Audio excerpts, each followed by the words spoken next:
Hi everyone, it's Mr. Sinti, and today I'd like to discuss with you the lower gastrointestinal tract. And so this particular video is going to look at the small intestine. It's going to also consider the liver, and it's going to also consider the pancreas. So it's a potpourri of a little part of the alimentary canal. I shouldn't say little because it's really long, the small intestine. But we're going to look at some of those accessory organs, the liver, the gallbladder, and the pancreas. And so that's going to be kind of a cool discussion, I think. And so thanks for watching it ahead of time. So the small intestine, right out of the gate, I just want to say is the major organ of the digestive system for digestion. I know the stomach gets all of the credit, but and again, rightfully so. It is doing a lot of digestion of protein, and it's protecting us with hydrochloric acid from bacteria that we eat. But I'm telling you, the small intestine dominates. The small intestine, and again, small in diameter, but not, I wouldn't say, I would have called it the long intestine personally. It's more descriptive. I mean, we're looking at something that is a tube that's over 4 meters long in most individuals. And so it's substantial in length. And so what's the story with it? Well, it's where most of the food is being digested. So right up here in this upper part of the small intestine, this duodenum right here, a lot of the food is being broken down, as you can see here. And so the rest of it is also, especially in the upper part, is being digested.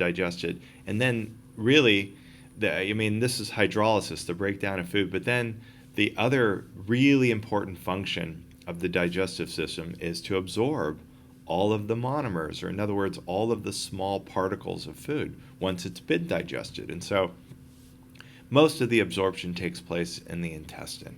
That's right. And so where's it going? It's being absorbed into the bloodstream. Okay, so that's kind of important. And so let's consider this upper part right here. I mentioned the duodenum, sometimes known as the duodenum, depending on how you want to pronounce it. Acid chyme, which is the food which is mixed in and churning in the stomach for a couple of hours, is going to be squirting into the duodenum via the pyloric sphincter. And so once that enters into the duodenum, I just want to point out that the mucosal layer of the small intestine is rather reactive. In other words, it could sense the presence of fatty acids in the food. It can sense the presence of the acidic environment, and this causes the small intestine to release hormones. One of them is a very important hormone called secretin, which will cause the pancreas to start secreting juices.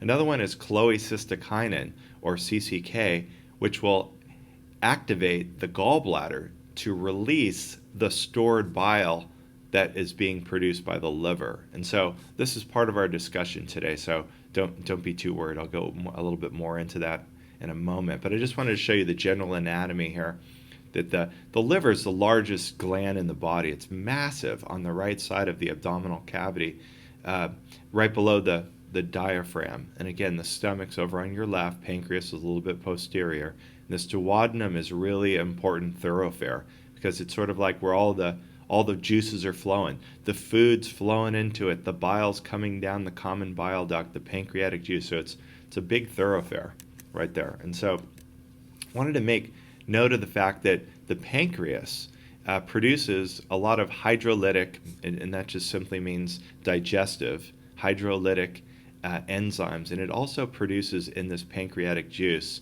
a very potent alkaline solution, which is sodium bicarbonate. And that's really important because it's able to neutralize that acidic food that's coming out of the stomach. And so that's critical. So some buffers help to maintain and lower raise the pH, and so that's really a critical situation right there. So let's talk about the liver. The liver could certainly have a video all on its own, and it does so many things. And so this particular conversation that we're having is very restrictively discussing its role in the production of bile, which is helping in digestion.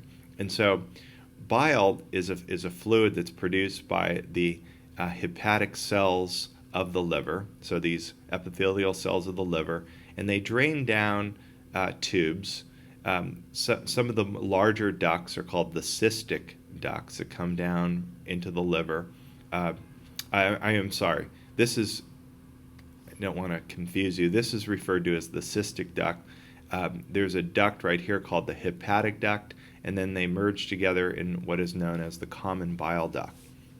And so bile is this sort of greenish liquid that is stored in this little pouch on the anterior side of the liver known as the gallbladder. And so that's really cool. So bile is stored there, and it's like, well, why would you store it there? Well, you would use it when it's needed. And so when food's coming in to the duodenum, that's going to trigger the contraction of the gallbladder to release the bile into the small intestine. So I just wanted to emphasize again, the liver performs a variety of functions, but I'm just going to talk about bile for the moment. So what is bile? What is it doing? Well, bile contains some salts, and what happens is that these salts can act as a detergent. And so let me just stay with this notion of a detergent for a moment. Now, why would you use a detergent?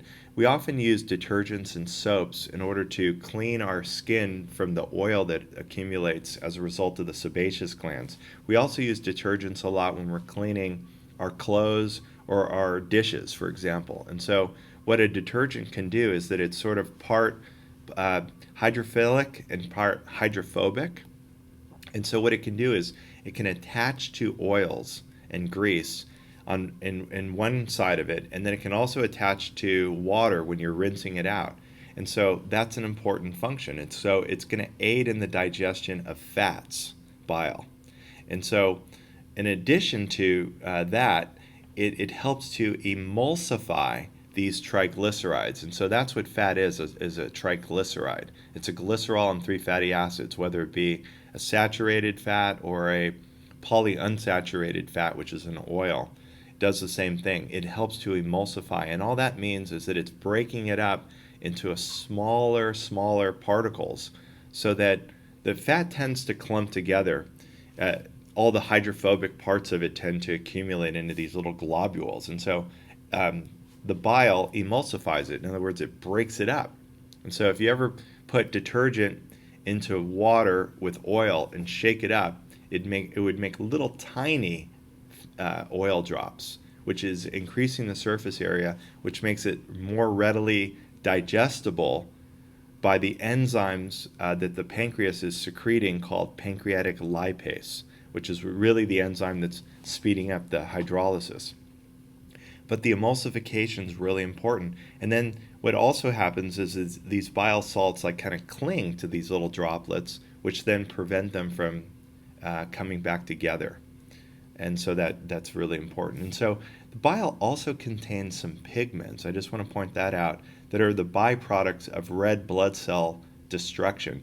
Red blood cells, when they get a little bit older, they're broken down in the spleen, and they're also broken down in the liver.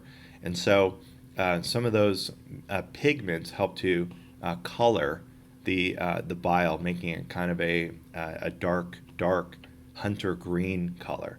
And then this is also kind of important too because, again, a little complicated, so I'm dancing around it a little bit, but some of these pigments found in the breakdown of red blood cells, the heme and hemoglobin are broken down into these pigments called bilirubin and biliverdin.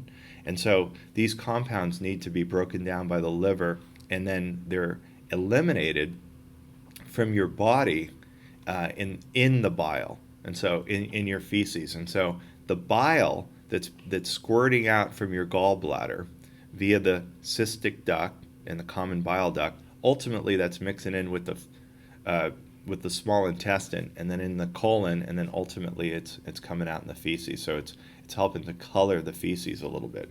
And so you're like, well, what's the point of mentioning that? Well, sometimes doctors can diagnose some problems with the production of bile maybe the lack of production, for example, by looking at the coloration of the feces. And so that's a symptom. Or if you're having difficult times digesting fattier foods, maybe the liver isn't producing as much bile as necessary, or maybe there's a blockage somewhere in the gallbladder. And let's talk about that. So this is a good picture of the anatomy here. So there's lots of bile ducts ultimately coalescing into these hepatic ducts, which are the two big ones. Coming down, here's the cystic duct, and then this is the common bile duct. And so let me animate it just to be silly. So the bile is stored in here, and then when it's called into duty, it's going to come down and enter into the small intestine right here. And so this is where that emulsification is happening. And so if I were to animate that, let's say that this is a big French fry that has lots of triglycerides on it, which is very tasty, I might add. But the bile salts, what they're doing is they're breaking it up into smaller, sorry, I didn't mean to do that. They're breaking it up into smaller, let's see how, okay, there we go. I was worried about how to get back, but now I'm back. So it's breaking the fat up into smaller fat globules. And so the enzyme lipase is the one that's actually breaking down the triglycerides into smaller subunits called glycerol and fatty acids. And so that's what's happening right there. And so the bile is an emulsifier. It helps to break up the surface area again. So in other words, here's a big lipid, and what the bile is doing is it's doing this. It's breaking it up, increasing the surface area like that. And so it is emulsifying the fat. And that way, it's easier to digest. And so the truth is, triglycerides are tricky. And so when I drew, this is what a fat is. And so when I drew that big fat like this, really what we're talking about is inside of it, we're talking about there's glycerol, and these are the three fatty acids. So you get these E-shaped molecules that are like this. And so they tend to be afraid of water, so they form these big balls like this. And so the bile is critical in order to break it down or emulsify it. So the bile, the detergents, the salts, a little bit of cholesterol in there, help to break up the fat into smaller particles. And so that's important. So nearly all of the fat in a meal reaches the small intestine undigested. I mean, you're not really breaking down lipids in the mouth. The truth is, there's a little bit of salivary lipase, but really there's no lipid digestion in the mouth per se, and there's none in the stomach. And so normally fat is kind of insoluble. And so without bile, the fat would really just form a big glob, and it would be very difficult. And so what happens is the gallbladder that's releasing bile helps to coat these little tiny fat droplets, which help them to prevent the recoalescing. And so this whole process of breaking it up is, again, emulsification, very important.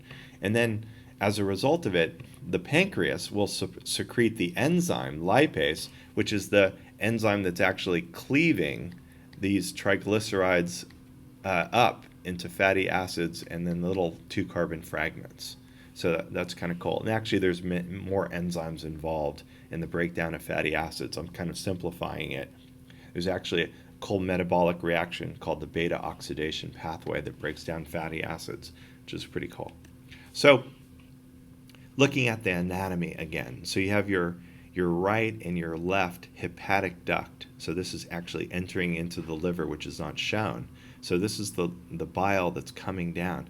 But here's a question that I have. If the bile comes down like this from the liver, what's stopping it? It's weird that it would come up and it literally has to go upward and be stored here. The truth is it actually drains down like this and it bumps into a sphincter. And this is a sphincter called the Oddi sphincter. And so this sphincter right here is closed normally. And so in other words, when you're not eating. And so then the bile like backs up the common bile duct into the cystic duct. And this is where it's stored, right in here. So the cystic duct is kind of important. And so as it turns out, you're like, well, What releases it? Well, again, I mentioned this before, but I shall say it again.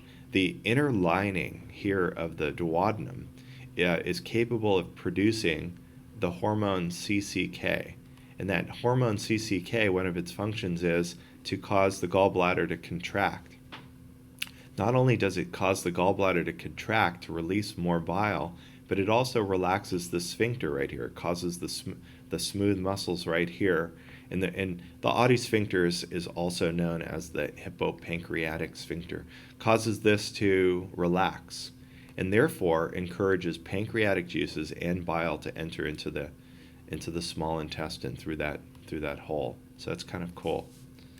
And so, you may have heard of this before. Sometimes this is a model here. Sometimes gallstones can accumulate in the gallbladder, and so this could be viewed. Sometimes it's difficult to spot it using ultrasound, which is less invasive, but you can take an X-ray and actually see these literally like stones of salt that form inside the gallbladder. And if they're small, sometimes they range from like the size of little granules of sand, but they can get kind of crazy large, like the size of golf balls. And so I welcome you to Google image gallstones, and you'll understand what I'm getting at. Most of them are kind of benign, and they can accumulate here over a person's lifetime.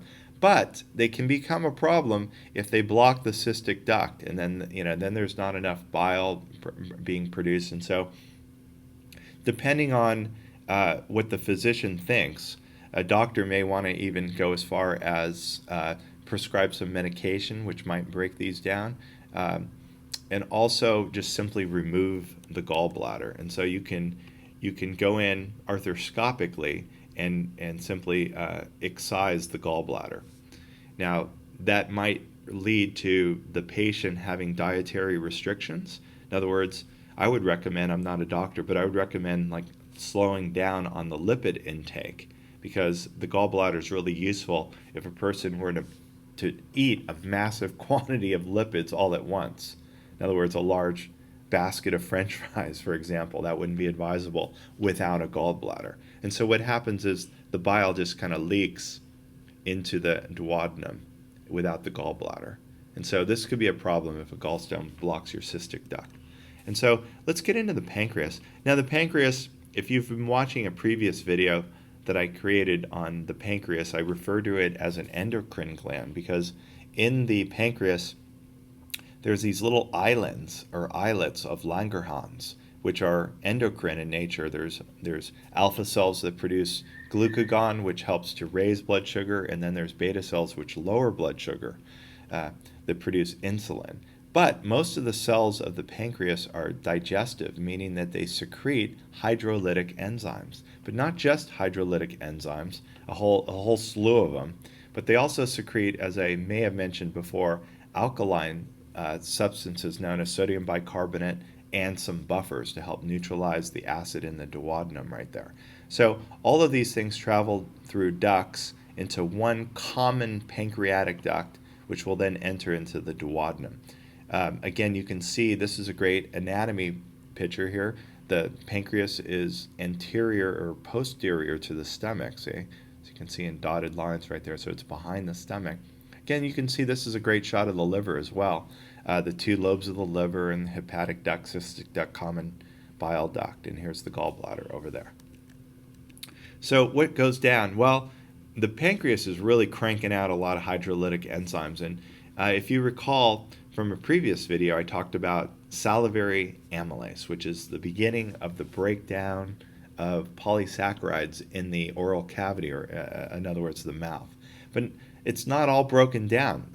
Starch, glycogen are pretty big molecules, and so basically you got these glycogen polysaccharides and starch coming out of the stomach, again, also undigested because the stomach's breaking down protein. So in the duodenum, you need to break down polysaccharides, and so there we go. The pancreas is going to start secreting pancreatic amylase. That's right, and it's going to break starch molecules and glycogen, which are very similar, they're long chains of glucose, into smaller polysaccharides, and perhaps even just two, which are disaccharides. If you have two glucose together, it would be the disaccharide maltose, if you're aware of your biochemistry.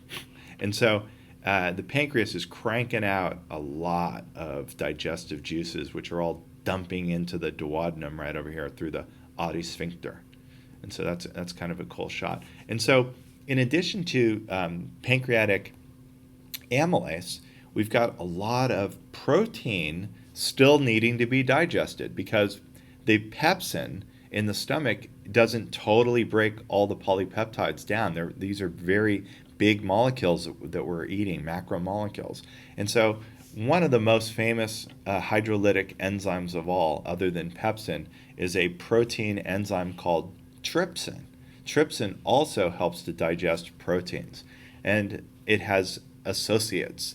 There's another protein digesting enzyme called chymotrypsin, and then even another called carboxypeptidase. So these are like pepsin secreted in an inactive form. Do you remember in the video on the stomach we talked about how pepsin was secreted as pepsinogen and then it was activated by the acid into active pepsin? So likewise, these inactive proteases get pushed into the duodenum and then they get activated. So how do they get activated? Well, it's kind of a complicated process, but you're up to it. I have confidence in you. Inside the lumen of the small intestine, in the mucosal layer of the intestine of the duodenum, in the membrane of the simple columnar cells, there are embedded enzymes called enteropeptidases. And those enzymes in the membrane of the cells help to convert trypsinogen, which is the precursor to trypsin, into trypsin. And then, how do you like this? They also turn carboxyl peptidase is actually inactively produced as pro-carboxyl peptidase. And then chymotrypsinogen, that's a mouthful, chymotrypsinogen into active chymotrypsin. Now, all these green pluses are kind of interesting, detail, but interesting.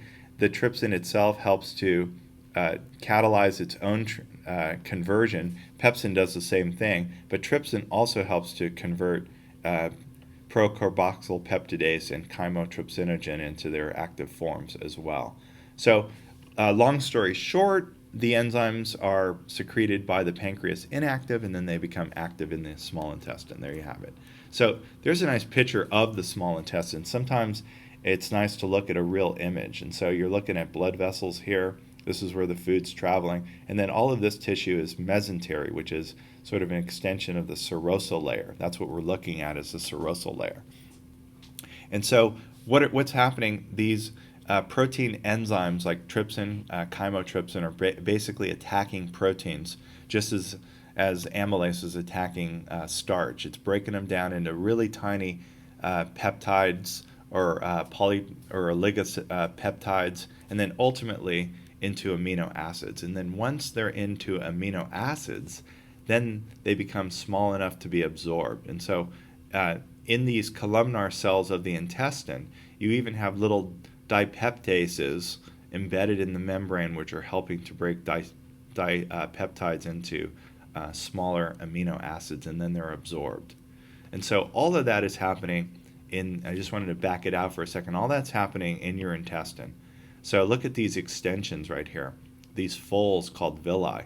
And so all of these enzymes are being either secreted by the pancreas, and they're coming in here, and those enzymes that I was just referring to are present in the membrane of these columnar cells. And so pretty cool.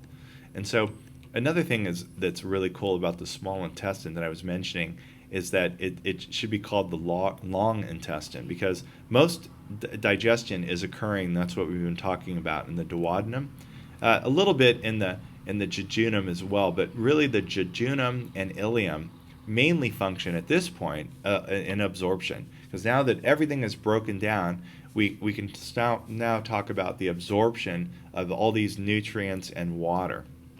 And so if you really took the intestine and really unfolded it and looked inside, it would have the surface area of a tennis court. I mean, that's remarkable. I mean, it really is. it's staggering in how the body utilizes such a small space and it maximizes it. And so all of those convolutions inside that I was mentioning, let me go back here. So see these intestinal villi? That's what this is over here. That's what we're looking at. And this is a micrograph. So all these projections are called villi. And so that's an important term. So they line the small intestine and they increase the surface area because you can get many more cells secreting. And then these little tiny clear cells are known as goblet cells, and so they're the ones secreting the water. And then each cell itself, actually its membrane is convoluted, called microvilli. So check this out. So here's the villi of the intestine. Here's the mucosa, submucosa. Here's the muscle layer and the serosa out here. But if you just close in on the mucosal layer right there, you'll notice how here's the epithelial cells, and then when you look at one individual cell, even its cell membrane is convoluted, known as microvilli. So this whole thing's a villus. And so they're villi, but villus. And then each membrane has what is known as microvilli or brush, like you're combing your hair, brush border. So then there's blood vessels in here. This is a fibroblast cell in the connective tissue. And then this big yellow guy in the center is known as a lacteal. It's a lymphatic capillary, just as these are blood vessel capillaries. So a lot of the fats that are absorbed by the intestine travel in the lymphatic system, which will come up in a separate video, but I just want to point it out. So this is what food would be looking at. Here we're looking down, scanning electron micrograph of the intestinal villi, kind of like carpet, if you will. So the inside of the tube is not smooth like a hose, but it's rather convoluted or foldy, like egg cartons, increasing surface area. So this is the lumen right here. And so all these little clear cells are, again, goblet cells. So that's kind of neat. And so here's a better close-up of the goblet cells and the microvilli, the brush border. And so food that's being broken down into the smallest units. And so let's do that. So you have little tiny amino acids, little tiny glucose right here. And so these things are now small enough to diffuse into the intestine. And so that's what's happening at this point, is absorption from an area of high concentration to an area of low concentration. That's what generates the movement into the intestine. It's just simple diffusion. Now, I'd be remiss if I didn't mention that food contains nucleotides as well. And so when we eat a strawberry or a banana or a piece of chicken, these are cells that contain nucleic acids, and nucleic acids are pretty large. They're polynucleotides, and so those need to be broken down. So the intestine also produces a variety of nucleases, which cleave these polynucleotides into their building blocks, which are simply nucleotides. And so it's breaking them up into phosphate, sugar, and bases. And then these are small enough to then, again, be diffused into the intestine. And then likewise, I left the story incomplete when I said that pancreatic amylase was breaking starch and glucagon into smaller sugars. But then who's going to break the disaccharides? Well, again, the intestine produces maltase, which breaks down maltose into 2-glucose, sucrase, which produces splits sucrose into glucose and fructose. And you might be familiar with the enzyme lactase, which breaks lactose, a disaccharide, milk sugar, into glucose and galactose. So those are a lot of disaccharide aces in the intestine as well. So all these enzymes are being secreted by the cells. And so here's an example of sucrase. And here's the disaccharide sucrose. And it's being broken up into 2 monosaccharides, and then those are small enough to be absorbed. So the nutrients come across into the intestine, and then when they go across, they go into the submucosa and then ultimately into blood vessels, such as a capillary, and then into the mesentery and then through the rest of the body. And then I mentioned the lacteal as well, if it's a fat, and those lacteals are in here. And so absorption is taking place in the intestinal villi and the lacteal. So all the food that we're eating is going into our blood or into the lacteal. So pretty cool. And then this is a back away view of a cross section of the intestine. Here's the mucosa, the submucosa, and the muscle, both circular and longitudinal. And then here's the thin serosa on the outside. And so here's where the food is being digested and being absorbed. So pretty cool. And then in conclusion, here's a little summary. You could pause this and take a look at this if you need to consider it further. But I like it. It's a nice table that breaks down all these enzymes, because there's several. There's salivary amylase, and there's the pancreatic amylase, which is just dealing with carbohydrates into smaller carbohydrates. And then you've got a bunch of disaccharide aces. That's what we were just talking about. Maltase, sucrase, lactase. And then protein, again, a potpourri of these enzymes as well: pepsin, trypsin, chymotrypsin, carboxyl peptidase, and I didn't mention this, aminopeptidase. These two ones break little oligopeptides into, on the amine side or on the carboxylic acid side, into single amino acids. And then you have dipeptidases as well. Nucleases, bile, as we mentioned, helps to emulsify fat, and then lipase breaks it into glycerol and fatty acids. So I hope you enjoyed that video on the small intestine, the liver, and the pancreas. And I hope you also learned a few things. Thanks for watching.